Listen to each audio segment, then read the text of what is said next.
Namesto tega brezveznega videoposnetka bi bil tu lahko vaš oglas.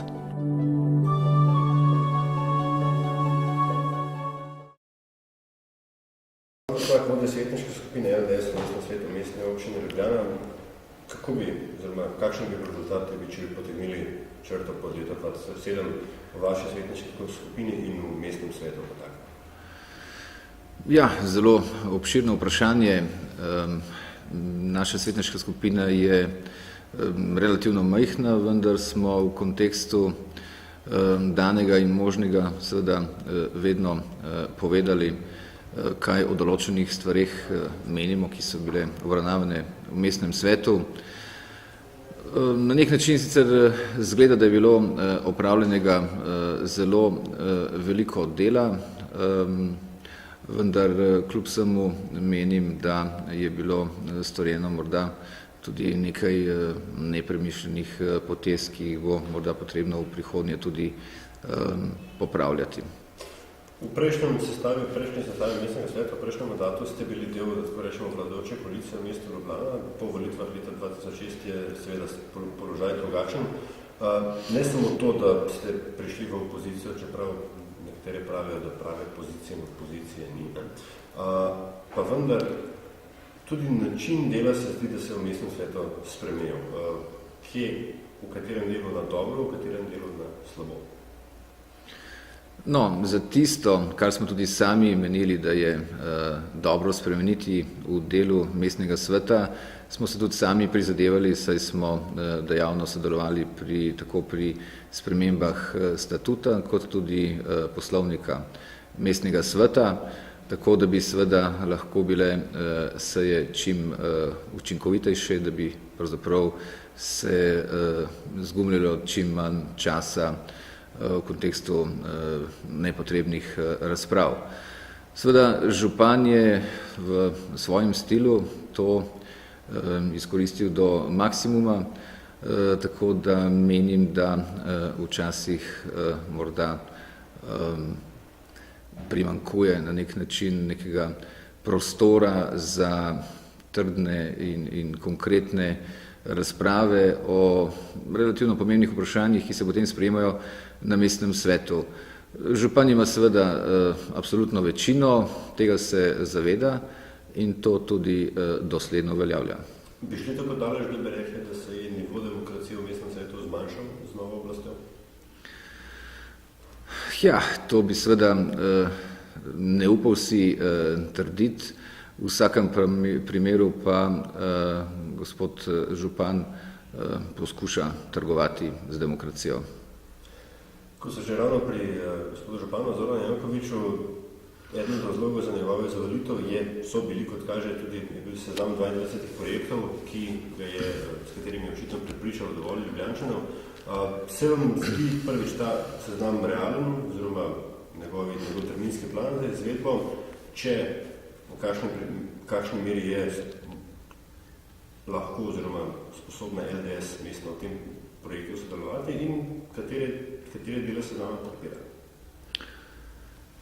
No, osebno menim, da župan ni bil toliko izvoljen zaradi teh 22 programov, ki jih je nanizal v svoji volilni kampanji, kajti ti programi oziroma te točke niso praktično nič novega in so pravzaprav tudi točke, ki smo jih imeli veliko večino mi v svojem programu, tako da ti projekti več ali manj niso nič novega. Župan se je pač pojavil kot oseba, ki ni čisto iz politike, skratka, po mojem, bili so kot odločen gospodarstvenik glede na dogajanja v mestu v zadnjih letih, je večina volivk in volivcev seveda menila, da je on od kandidatov, ki so bili in kandidat, ki so bili na razpolago, najprimernejši za to funkcijo. Tako da, kar se tiče samih projektov, jih mi pravzaprav podpiramo. Kot rečeno, je to precej tudi oziroma velika večina naših projektov. Terminski plan je zagotovo prenapet, Jaz ne dvomim, da bodo ti projekti ali pa saj večina teh projektov realiziranih, verjetno pa ne v napovedanih rokih. Zdaj, a bodo to volilci kasneje kaj sankcionirali ali ne, bomo videli. Kar se tiče LDS-a, bo, kot rečeno, pri vseh projektih, ki jih podpiramo, kar jih je pa seveda precej tvorno sodeloval, si seveda tudi prizadeval za njihovo uresničitev, vendar pa je tu treba poudariti, da je pa seveda zelo pomembno, na kakšen način se ti projekti uresničujejo. Skratka, načelo, ki se je začelo pojavljati v mestni politiki in pri sprejemanju že nekaterih dosti pomembnih odločitev, cilj opravičuje sredstva, ni naše načelo. To je bilo moje naslednje vprašanje, se mi zdi, da ta res kratek oziroma napeturni za izvedbo teh projektov, da mogoče podpira nek prostor za neke, recimo temu, sumljive odločitve ali pa mogoče premalo domišljene rešitve. Glejte, župan zagotovo ima prav v tisti točki, ko trdi, da so se nekatere stvari morda v preteklosti predolgo vlekle, verjetno tudi zaradi ne prav stabilnih političnih razmer. Če vzamem recimo samo primer stadion, žal je postal, nogometni stadion seveda, žal je postal politična tema in tu je zagotovo lahko župan uspešnejši od vseh nas prej in sam osebno lahko zatrdim, da bom tu in osebno in seveda kot stranka, da bomo maksimalno pripomogli k temu, da bi do realizacije tega prišlo čim prej, vendar kot rečeno še enkrat, v nekih okvirih spodobnosti, da temu tako rečem. Župan že od propada pogajanja z državo razlaga, da je v bistvu glavna cokla mestnemu razvoju ravno teh 57 milijonov evrov, ki jih je država odvzela iz mestnega proračuna, oziroma niso pretekli iz državnega proračuna, čeprav so na njih računali. Kako bi vi ocenili ta dialog oziroma pomanjkanje tega? Je župan tukaj odigral na prave karte? Kaj bi storili vi, če bi bili v položaju, da bi lahko ta dialog vodili?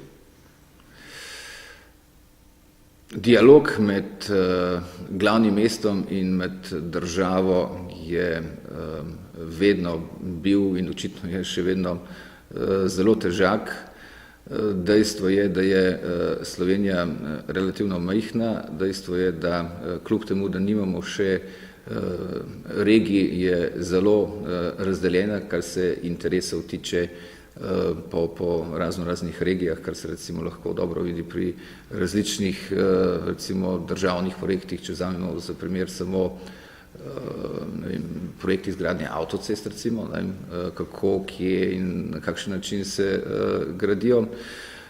Tako da dokler ne bo tudi država, pa to očitno ni odvisno od tega, kakšne barve je vlada, ugotovila, da je glavno mesto zelo pomembno tudi za dobro funkcioniranje države, do takrat do kakšnih pomembnejših premikov tu ne bo prišlo, zato menim, da ne glede na to, kako bi katerikoli župan reagiral v Ljubljani, ne bo napredka do tega spoznanja, ki sem ga omenil. Se nam zdi, da bo to tudi tema prihajajočega dolgega predvolilnega obdobja, ki se nam obeta v letu 2008? Mislite odnos med mestom in državo? Ja, odvisno od tega, ali bo ta zakonodaja, ki naj bi opredelila regije, sprejeta ali ne. Če se bi to slučajno zgodilo, potem bo verjetno najbrž to manj predmet volilne kampanje. V primeru, da do tega ne bo prišlo, potem pa bo zagotovo, pa ne samo v Ljubljani, tudi v drugih delih Slovenije.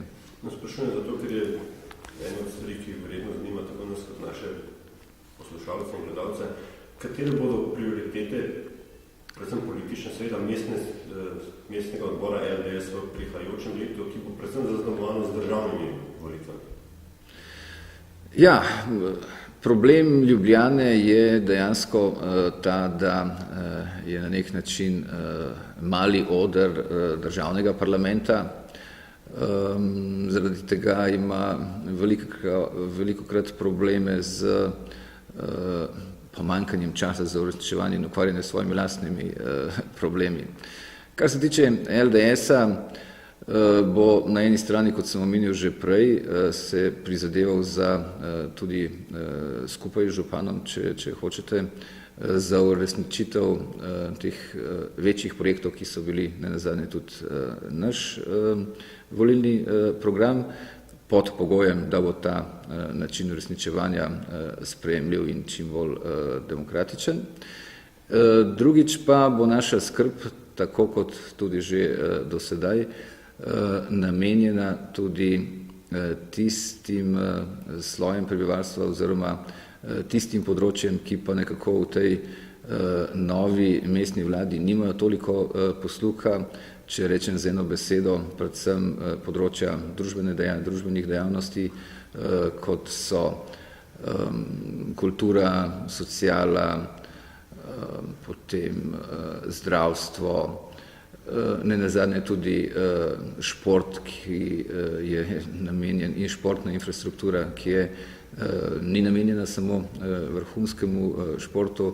Skratka, skrb za to, da pravzaprav ne bi gradili samo spomenikov, ampak da bi se zavedali, da tu živi veliko ljudi z veliko problemov, ki se jih morda z nekih piedestalov ne vidi. Absolutno večina lista Zorana Jankovića v ljubljanskem mestnem svetu je nek nov moment v ljubljanski mestni politiki. Prej so bile vse, da rečemo tako, mestne vlade koalicijske. Kako to vpliva na delovanje opozicije, če recimo se dogovorno odločimo za delitev, da ste opozicija vsi tisti, ki pač niste v večini? No, za uresničevanje županove politike oziroma njegovega programa je zagotovo prednost, če ima absolutno večino v mestnem svetu. Na drug način je pa to pravzaprav tudi neke vrste nevarnost, predvsem zaradi tega, ker to pelje do primera, kot je bil recimo na zadnji seji mestnega sveta, ko je župan kršitev poslovnika v točki, da mi ne da besede oziroma da mi ne da odmora, čeprav po poslovniku pripada, utemeljil s tem, da je tako odločila večina. Skratka, in tu smo na tej točki, ki sem jo omenil že prej. Na vsak način bomo pač poskušali, kolikor bo v naši moči, saj opozarjati, če že ne preprečevati, če že ne bo to uspelo, da cilj nikakor ne more opravičiti sredstva in da je to pogoj, ki ga v neki demokratični družbi, kar naj bi bili, ne moramo uporabljati. Opozicija bolj sodeluje zdaj, ko ima recimo temu pogojno rečeno enega nasprotnika, enotnega nasprotnika? Glejte, sej,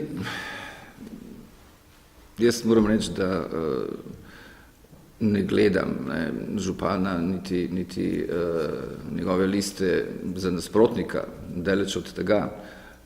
Kot sem že rekel, je precej sorodnih programskih točk in predvsem je treba gledati na koristi Ljubljane in Ljubljančanov in ravno zato sem tolikokrat poudaril, dolgoročna korist oziroma ali pa škoda je ta, če se odločitve sprejemajo preveč na silo in če je, ko ne gre drugače, ko zmanjka drugih argumentov, edini argument samo še moč.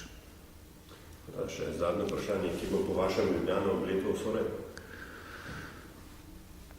Tja, ne vem, kje bo, zagotovo pa še ne bo imela stadiona. Slavko Slak, vodja svetniške skupine LDS v mestnem svetu v Ljubljani. Hvala lepa za vaš čas in vse dobro na obletu. Hvala tudi vam in vaši poslušalcem in gledalcem enako.